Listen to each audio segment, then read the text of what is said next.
Well, it's another cold night, and the Alberta Energy Systems Operator, so this is the entity that operates Alberta's power transmission systems, is saying that Albertans once again need to reduce their energy use tonight, essential things only. So folks, especially Albertans, listen to this warning tonight. But I want to break down for you, as a lot of people are really concerned, rightly concerned about the situation that Alberta finds itself in, some policies that Justin Trudeau has put in place that will make the situation in the future worse. So in the comments, I've written an article for you to read through so that you can share it with friends. And as this situation is unfolding, you can really understand what the impact of Justin Trudeau's policies are on energy security in Canada, and especially access to electricity. So, and again, folks, you guys know that the Liberals' censorship bills like C11, it means that it's very hard for Canadians to get access to news. That's why it's so important for you to click subscribe when you read that article. Share this video, share the article that's in there, but please click subscribe, because it allows me to directly communicate with you and not rely on YouTube or Facebook or Twitter algorithms to get in touch with you and explain these things. So what is Justin Trudeau, what are his policies doing that could make this situation worse in the future? Well, first of all, there's several things. So in the last few weeks, in the last few months, Justin Trudeau has announced policies that will put more demand on Canada's aging electric grid system. So, for example, he's been out trying to tell Canadians to use heat pumps. Well, that's all well and good until a situation like we're seeing this week, where heat pumps become ineffective and need to use backup electrical systems, which puts demand on the grid during these peak times. So if Justin Trudeau doesn't have a plan to augment capacity for Canada's electric system, and he's putting more demand on it, what does that mean for the future? Well, you don't have to be a rocket scientist to figure that out, right? The same thing goes for Justin Trudeau's electric vehicle regulations. So for those of you who've been following, Justin Trudeau wants to get rid of any gas-powered car in Canada by 2035, which is about a decade away. It's not a long period of time, and replace it with electric vehicles. Right now, Canada has about 26 million passenger vehicles in Canada, and the average electric vehicle, to drive it about 100 miles, it takes about the same amount of power as it would to power an average house for a day. So when you think about replacing all of those vehicles with electric vehicles in a very short period of time, that's a huge drain on the system. Have you heard anything about Justin Trudeau trying to build up capacity for electric supply in Canada? No, of course you haven't.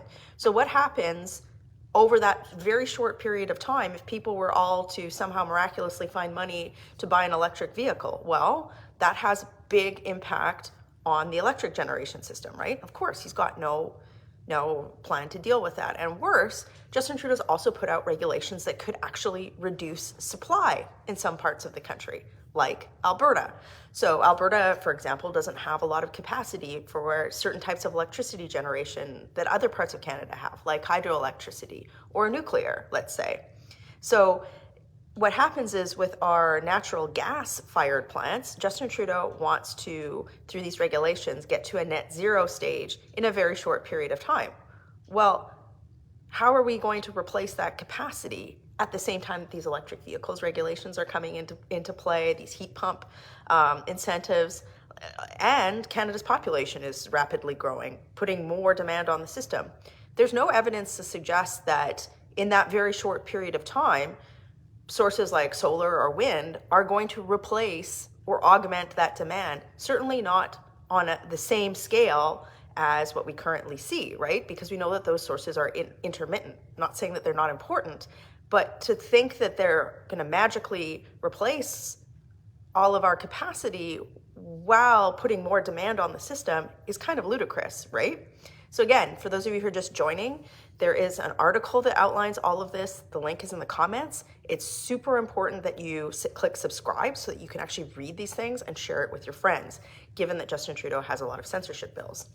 The last thing that I want to explain to you about some of the regulations, the impact that Justin Trudeau's regulations could have in the future on our electric system, because he doesn't have any plan to deal with this issue, is the issue of the actual load on our transmission system. So it's not just about generating electricity, it's also about how it gets from that source of generation to the end user, to your house, let's say. Okay, so all of you know, I know that there's probably a lot of electricians watching tonight, but also like everybody knows that if you put a bunch of high out usage appliances, let's say you try and plug a blow dryer and a space heater into the same plug on the same circuit, let's say they're on the same circuit, without a fail safe, what happens to those wires? Well, they can overheat and cause fires. You can only put certain load on an electrical transmission system, right? It's a basic principle. Now, carry that forward to electric power lines. Justin Trudeau's regulations wants to put an incredible amount of more demand on a system that's already failing right now, okay?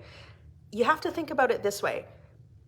For all of the energy that's in, let's say, a natural gas pipeline, if the Liberals want to replace that energy that's being transmitted currently to your house by a natural gas pipeline onto the electric system, that's going to, without any planning, that's going to have a serious impact on that infrastructure, right? Think of it like an elevator.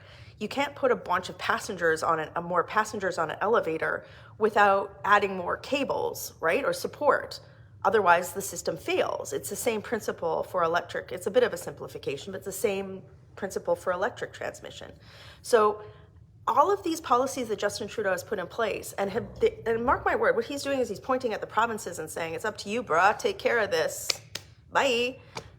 That is not responsible. It's delusional. And as we can see tonight, as it's a super cold night and we're being asked again to reduce, Albertans are being asked again to reduce demand, it's really important for us to push back on Justin Trudeau and say, look, it might be laudable to want to electrify Canada's economy and energy sources, whatever, but you can't, that's not going to magically happen. Remember, Justin Trudeau said the budget was just going to balance itself. Well, the electric grid isn't just going to magically deal with this itself either. There needs to be a plan. And the Liberal government has not done this whatsoever. It's actually crazy. So again, guys, these are really important fundamental concepts. I've written a whole article for you. This is not being covered in the mainstream media. I need you to click on it. I need you to read it. And most importantly, I need you to click subscribe so that I can continue to communicate with you in spite of Justin Trudeau's censorship bills. You know, I have to say this, Justin Trudeau, he's got friends in warm places like Jamaica, right? You know the saying, let them freeze in the dark? Well, I think that's what Justin Trudeau, if he doesn't like think these things through, maybe that's what he actually wants for Canada. These regulations, as we can see, in the future, they're going to have a major impact on our country without it being thought through better. So, Trudeau, don't go through with this. Again, guys, this is all laid out for you in an article. I try to communicate with you about these issues, especially what I'm seeing in Ottawa and acting on your behalf. Sometimes these things, some of you might not see these Facebook Lives because of Facebook's algorithms or YouTube's algorithms, whatever. That's why I need you to click subscribe and share this video. Stay warm, everybody. Working hard for you. Have a great day.